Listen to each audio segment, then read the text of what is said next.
Saya Romo Thomas Ferry Soeharto WFM, Pastor Kepala Gereja Santo Paskalis, Paroki Cempaka Putih, Jakarta. Gereja Paskalis ini pada awalnya sebelum jadi paroki adalah sebuah stasi dari Paroki Hati Kudus Keramat yang meliputi wilayah Tanah Tinggi. Dan pada waktu itu dibina oleh Pastor Nicholas Heise OFM, di mana pada waktu itu masih memakai gereja lama yang ada di Tanah Tinggi, yang kemudian pada tahun 1987 gerejanya berpindah di gereja yang sekarang ini kita ada di sini. Nah, gereja ini dibangun 1987, tetapi parokinya sendiri sudah mulai tahun 1947. Waktu itu masih di Tanah Tinggi. Jadi setelah dana terkumpul, mulai dibangunlah gereja di Tanah Tinggi yang sekarang sudah ditinggalkan dan dipakai untuk kantor CPIC. Jadi dulu gedung serbaguna di sana, lalu diubah menjadi gereja, dan kemudian karena umatnya lalu berkembang pesat sehingga tidak mencukupi lagi, lalu dicarilah tanah untuk membangun gereja yang lebih besar, dan ditemukan di Jalan Lejen Suprapto nomor 23 ini. Pada awalnya sebuah bangunan pabrik es kalau tidak salah, yang kemudian dibeli dan kemudian dibangun gereja baru seperti yang kita lihat sekarang ini. Gereja ini dibangun pada tahun 1987. Gereja yang lama, gereja di Tanah Tinggi, itu diresmikan pada tanggal 13 Mei tahun 1952, sehingga tanggal itu menjadi tanggal berdirinya paroki ini yang memakai pelindung Santo Paskalis Bailon. Dan kemudian setelah kemudian berpindah ke sini, perpindahannya tidak merupakan sesuatu yang mudah karena memerlukan perjuangan yang cukup berat dalam mulai membangun gereja ini. Pembangunan gereja ini sendiri pada waktu itu dimulai pada tahun 1986 setelah mendapatkan IMB, dan pada waktu itu pimpinan dari paroki ini adalah Pastor Egidus Ngarut OFM, dan panitia pembangunan dibentuk dengan diketahui oleh Bapak Yos Tanjung. Setelah pembangunan dimulai, kemudian pada tahun 1987, tepatnya pada tanggal 17 Juni, diselenggarakan upacara peresmian penggunaan bangunan gereja Santo Paskalis ini dengan perayaan Ekaristi yang dipimpin oleh Uskup Agung Uskupan Agung Jakarta waktu itu, yaitu Monsinyur Leo Sukoto SJ. Lalu kemudian gedung gereja ini dipakai dan bisa menampung sekarang ini sekitar 800 orang, dan pada tanggal 10 April sampai 15 Mei berlangsung perayaan Pesta Nama Pelindung Paroki dan Hari Jadi Paroki.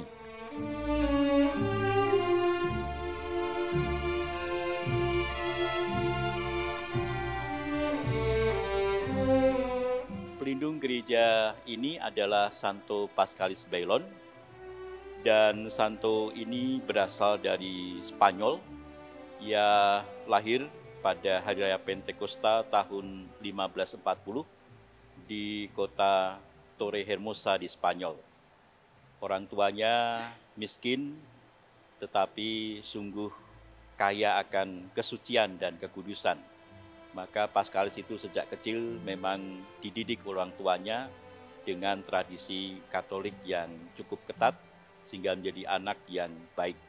Waktu kecil sebagai anak-anak, Paskalis ini sudah membantu orang tuanya mengembalakan domba-domba, dan sesuatu yang menarik adalah ketika sedang mengembalakan domba, kalau anak-anak lain mungkin sambil bermain-main, tapi Paskalis selalu memakai waktunya untuk berdoa.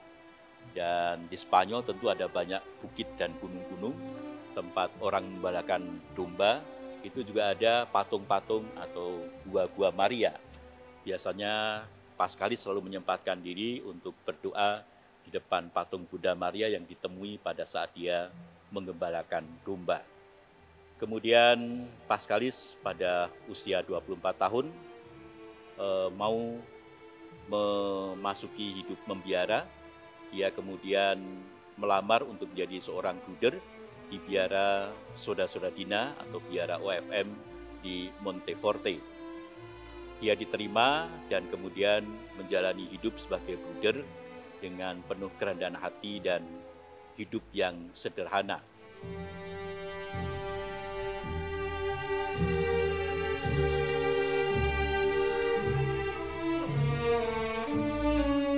Ibadah yang diselenggarakan di gereja ini ada ibadah harian atau misa harian. Misa harian kami mulai setiap jam 5:30 atau 5:30 pagi.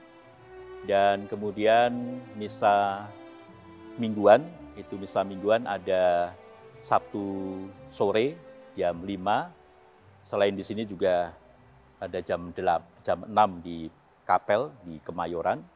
Dan kemudian misa hari Minggu di sini ada beberapa kali. Yang pertama jam 7 pagi, lalu jam 10 pagi, dan kemudian jam 17 sore atau jam 5 sore. Dan misa yang terakhir adalah misa jam 8 malam, yang adalah misa yang paling terakhir di seluruh Jakarta. Jadi kalau saudara-saudara ada yang belum sempat misa pada hari itu, masih bingung, Paskalis menjadi tujuan terakhir biasanya, karena masih ada misa jam 8 malam. Biasanya di gereja lain jam 5, jam 6 sudah selesai, kami masih membuka jam 8 malam, jadi silahkan siapa saja yang mungkin masih belum sempat misa hari Minggu, bisa datang ke Paskalis untuk misa jam 8 malam. Selain misa harian dan misa hari Minggu, ada juga misa Jumat pertama, biasanya jam 12 siang untuk orang-orang yang di kantor di sekitar sini, dan jam 6 sore, dan kemudian selain itu ada misa novena, ada novena Santo Antonius sepanjang tahun yang dilaksanakan tiap hari Selasa jam 18. Namun juga ada novena besar Santo Antonius yang biasanya dirayakan 9 kali hari Selasa, dimulai dari hari Selasa setelah tanggal 13 Juni. Karena 13 Juni adalah hari raya Santo Antonius, maka hari Selasa sudah tanggal 13 Juni itu ada novena besar Santo Antonius Padua selama 9 kali berturut-turut. Biasanya dilaksanakan 2 kali, yaitu jam 12 siang dan jam 6 sore. Kemudian ada juga novena Santo Fransiskus Assisi yang dirayakan biasanya 9 hari sebelum Hari Raya Santo Fransiskus. Kalau Hari Raya Santo Fransiskus itu tanggal 4 Oktober, maka 9 hari sebelumnya dirayakan novena Santo Fransiskus Assisi, kira-kira mulai tanggal 25 September sampai tanggal 3 Oktober. Dan selain itu juga ada berbagai macam ekaristi-ekaristi yang tentu saja merayakan Hari Raya Paskah dan juga Hari Natal yang jatuh pada tanggalnya. Tentu saja hari Natal bisa hari Minggu, tapi juga bisa di luar hari Minggu.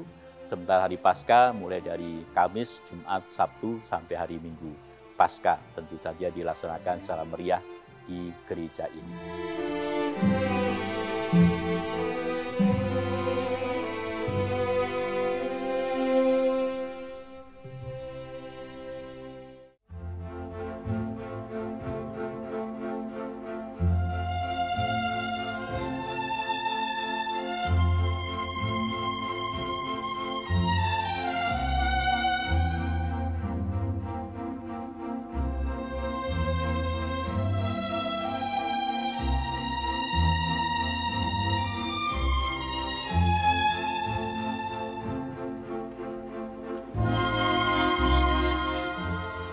Perkenalkan, saya Agatha, saya salah satu pengurus Dewan Paroki Cempaka Putih. Saya sebagai Sekretaris 1 Dewan Paroki. Konsep gereja kami adalah gereja yang modern, selaras dengan lokasinya yang berada di tengah pusat kota metropolitan Jakarta. Bentuknya memang tidak seperti gereja pada umumnya yang bergaya gotik atau yang lainnya, tapi gereja kami mirip seperti gedung atau gudang, sehingga bentuk ini menyelamatkan gereja kami dari kerusuhan pada zaman reformasi. Gagasannya adalah gereja dengan tempat perjumpaan umat dengan sesama dalam kebersamaan dengan seluruh jemaat berjumpa dengan Tuhan dalam ibadah syukur dengan dua tangan terbuka lambangnya, kemudian di tengahnya ada tabernakel tempat menyimpan tubuh Kristus, kemudian di atasnya ada salib. Umat kita itu terdiri dari 10 wilayah yang tergambar di dalam plafon-plafon. Plafon di atas itu ada gambar-gambar yang melindungi lingkungan, gambar Santa Santo yang melindungi wilayah dari kegiatan mereka. Gereja ini terdiri dari 2 bagian besar, yaitu panti imam, kemudian yang berikutnya adalah panti umat. Panti imam itu ada beberapa macam benda yang digunakan pada saat Ekaristi berlangsung. Di sana ada meja altar, meja yang digunakan oleh imam untuk memimpin upacara Ekaristi. Kemudian ada tabernakel. Tabernakel ini lemari besi yang digunakan untuk menyimpan hosti yang sudah dikonsekrasi atau disucikan. Kemudian salib Yesus terletak di atas tabernakel. Ada juga tempat duduk imam pada saat memimpin misa, biasanya kita sebut dengan sedali. Ada juga meja kredensial. Meja kredensial tempat untuk meletakkan perlengkapan upacara Ekaristi seperti piala, sibori, ampul, dan lavabo. Kemudian ada juga ambo atau mimbar, itu tempat untuk mewartakan sabda Allah. Selain itu ada meja persembahan, ini khusus untuk menempatkan persembahan dari umat. Ada monstran juga, monstran adalah tempat tubuh Kristus ditatakan. Biasanya alat ini digunakan pada acara-acara khusus seperti acara adorasi atau pemindahan sakramen Maha Kudus pada Hari Raya Kamis Putih. Monstran ini kalau sudah terisi dengan tubuh Kristus akan dipindahkan ke ruang adorasi. Peralatan berikutnya ada bel, itu dibunyikan ketika imam selesai mengangkat tubuh dan darah Kristus lalu berlutut di altar. Bunyi lonceng ini dibunyikan setelah gong dibunyikan. Kemudian ada gong, itu dibunyikan pada saat imam mengangkat tubuh dan darah Kristus. Hendaknya umat menatap tubuh dan darah Kristus pada saat gong dibunyikan. Yang berikutnya adalah tubuh Kristus atau disebut juga dengan hosti, roti tak beragi, anggur darah Kristus. Berikutnya lagi ada perlengkapan namanya piala, ini tempat anggur yang sudah bertransubstansi menjadi darah Kristus yang diangkat oleh imam ketika doa syukur agung. Peralatan berikutnya adalah wiruk, tempat arang dan dupa dibakar menjadi satu untuk menandakan umat bahwa Kristus hadir dalam perayaan Ekaristi dan diharapkan doa-doa kita membubung ke angkasa bagikan asap dupa dan mewangi. Evangelium ini tempat Alkitab berisi 4 Injil, yaitu Injil Matius, Markus, Lukas, dan Yohanes. Kalau Alkitab itu terdiri dari kitab Kejadian sampai dengan Wahyu. Ini hanya boleh dibacakan oleh imam atau diakon ketika misa berlangsung. Kemudian ada patena, piring logam, tempat roti yang tak beragi yang akan dikonsekrasi oleh imam. Dan yang satu lagi adalah lilin besar. Itu lilin ini diberkati pada perayaan atau malam Paskah, Sabtu Suci, dan dinyalakan sebagai lambang Kristus yang bangkit dari kematian selama masa Paskah. Ditempatkan di samping meja altar di sebelah kiri dari arah umat di gereja Katolik. Dinyalakan pada setiap upacara liturgi. Kemudian panti umat. Kalau yang tadi itu adalah panti imam. Panti umat itu terdapat tempat air suci di mana umat beriman mencelupkan jarinya untuk membuat tanda salib sebelum masuk gereja. Kemudian ada bangku-bangku umat, tempat umat duduk untuk mengikuti perayaan Ekaristi. Selain itu, karena kita juga mengadakan misa online untuk umat yang tidak dapat mengikuti misa di gereja, kami sediakan kamera perlengkapan untuk keperluan misa online tersebut untuk memancarkan kegiatan ini secara online melalui akun YouTube kami, sehingga umat semuanya yang di rumah pun yang tidak dapat ke gereja bisa mengikuti misa kudus. Ada pula ruang pengakuan dosa. Tempat ini merupakan tempat umat menerima sakramen tobat dan pengakuan dosa dari imam. Ruang lainnya adalah sakristi, tempat atau ruangan untuk menyimpan segala macam keperluan pelayanan para pastor, diakon, serta pelayan-pelayan lain. Kita juga memiliki kapel Pieta. Ruangan ini adalah ruangan doa di mana terdapat patung yang menggambarkan Bunda Maria memapah tubuh putranya Yesus. Di tempat ini umat berdevosi dan berdoa kepada Bunda Maria dan Yesus. Ada satu lagi ruangan, yaitu ruang sound system, tempat pengendalian sound system gereja kami. Ruangan yang ada di luar gereja itu ada ruang pastoran lama. Pastoran lama ini dulunya pastoran, namun sekarang berubah menjadi ruang kerja para pastor kami. Di sana juga tempat untuk berkegiatan para misdinar kami. Kemudian ada pastoran. Pastoran itu merupakan rumah pastor yang bertugas di paroki kami di Cempaka Putih, berada di belakang aula. Sebelahnya ruang pastoran lama itu ada ruang sekretariat. Ruang ini digunakan untuk ruang kantor sekretariat paroki. Kemudian ada juga ruang rapat dari dewan terdapat di sana, dan ruangan untuk penghitungan kolekte. Nah, di sampingnya ruang pastoran lama itu juga kami sediakan mes karyawan. Jadi untuk karyawan-karyawan yang masih single, yang laki-laki, itu bisa tinggal di mes tersebut. Selain itu kami juga menyediakan ruang medis.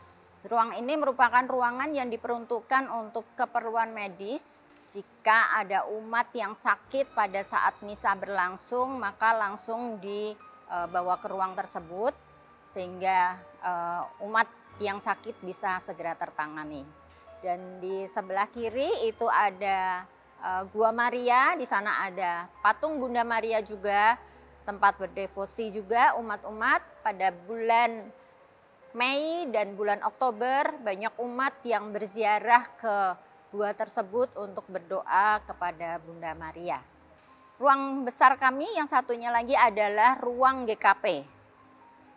Ruang GKP ini terdiri dari ruang aula, ada dua, atas dan bawah, ruang Fransiskus dan aula Fransiskus dan aula Clara.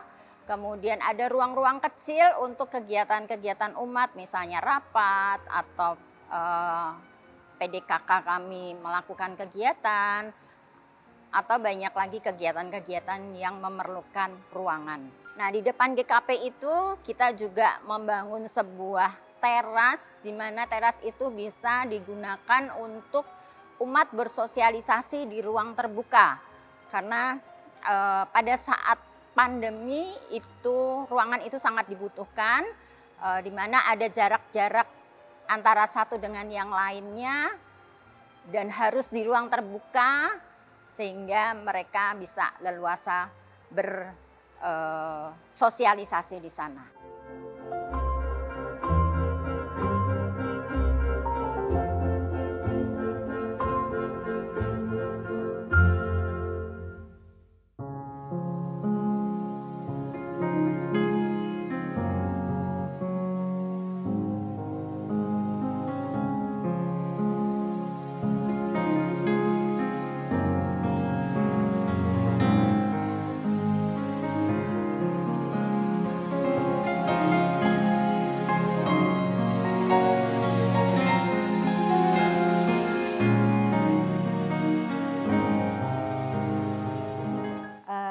Selamat siang, nama saya Katarina Caraya P. Saya biasa dipanggil Bu Yayi di sini. Saya adalah koordinator bidang kesaksian Dewan Harian Pleno Gereja Santo Paskalis. Periode kepengurusan kami adalah 3 tahun. Yang saat ini kami bertugas dari tahun 2022 sampai nanti akhir 2025. Pelayanan yang ada di dalam gereja di paroki ini dibagi dalam beberapa bidang, yaitu 1 bidang pelayanan. Bidang pelayanan yaitu memberikan pelayanan sosial terhadap umat yang kecil, miskin, dan berkebutuhan khusus. Kemudian bidang yang kedua adalah bidang kesaksian. Bidang kesaksian itu terdiri dari 3. Di situ ada seksi HAAK, hubungan antar agama dan kepercayaan, kemudian seksi lingkungan hidup SLH, dan yang ketiga adalah SKP, seksi keadilan dan perdamaian. Kemudian ada bidang pewartaan yang isinya adalah mewartakan kitab suci, kemudian bidang persekutuan, kemudian bidang penelitian dan pengembangan paroki, dan yang terakhir adalah bidang perencanaan dan evaluasi. Ada bidang peribadatan, bidang teritorial dan kategorial. Kegiatan yang kami lakukan banyak dan beragam, antara lain kegiatan wajib seksi yang sudah ditentukan oleh keuskupan. Jadi kami mendapat arahan dari keuskupan, misalnya bulan kitab suci nasional, kemudian kursus untuk orang-orang yang akan menikah yang disebut MRT. Kemudian kami melakukan juga kegiatan-kegiatan kategorial sesuai dengan fokus pelayanan bidang kategorial. Kemudian kami juga mengadakan rapat internal yang membahas kebijakan-kebijakan paroki, keuangan paroki, pemeliharaan aset paroki, dan sebagainya, sehingga operasional paroki dapat berjalan dengan baik. 5, kami sebagai pengurus juga mengadakan kunjungan ke wilayah-wilayah. Di Paskalis ini ada 10 wilayah. Jadi kami setiap kali dalam 1 tahun itu berputar melakukan kunjungan ke wilayah-wilayah sebanyak 10. Kemudian kami juga sering harus mengadakan pertemuan dengan seksi-seksi yang ada di paroki. Kemudian selain kami mengurusi internal, kami juga harus keluar ke eksternal. Jadi kami juga sering pergi mengadakan pertemuan dengan paroki lain di dekanat atau di Keuskupan Agung Jakarta. Kemudian selain itu kami juga harus memonitoring dan mengevaluasi program-program karya tahunan yang dari teritorial dan seksi-seksi. Kemudian tugas kami juga membahas dan memutuskan proposal-proposal kegiatan yang diajukan baik oleh lingkungan, wilayah, seksi maupun di luar paroki. Dan yang terakhir adalah melantik dan memberhentikan ketua perangkat karya di paroki pada saat memasuki periode kepengurusan baru.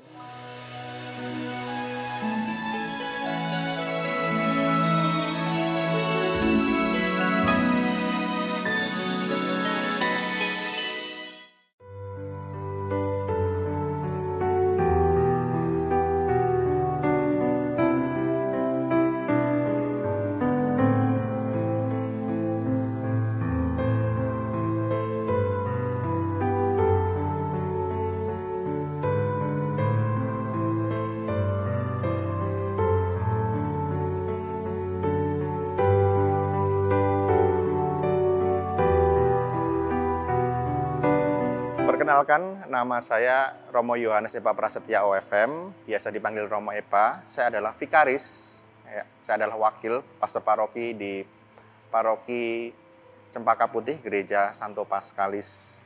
Paroki Cempaka Putih ini masuk di Dekanat Pusat, dan Dekanat Pusat itu terkenal dengan paroki-paroki tua.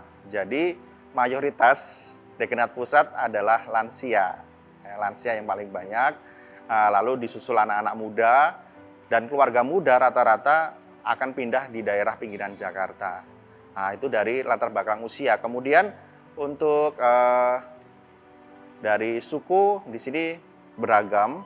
Nah, ada yang dari etnis Jawa, kemudian dari Tionghoa, kemudian dari Batak, dan yang lain ya, yang kecil-kecil, tapi ya beragam umat di sini dari latar belakangnya, dan itu yang membuat kaya. Karena setiap tahun pasti ada misa inkulturasi misa yang berdasarkan kebudayaan tertentu setiap tahunnya ketika ada pesta nama pelindung paroki. Toleransi dalam lingkungan gereja. Bersyukur bahwa keuskupan maupun paroki itu setiap tahun pasti ada program untuk kita bersama-sama membangun toleransi. Misalnya kita membuka waktu bulan Ramadan, kita ada buka puasa bersama, kemudian ada pembagian takjil ataupun pembagian untuk buka puasa di depan gereja, kemudian ada kegiatan di tingkat lingkungan, bukan di gerejanya ya, tapi di lingkungan masing-masing, itu senam sehat bersama, atau baksos, dan lain sebagainya. Toleransi sungguh sangat dijaga di sini, baik di tingkat paroki maupun di tingkat lingkungan.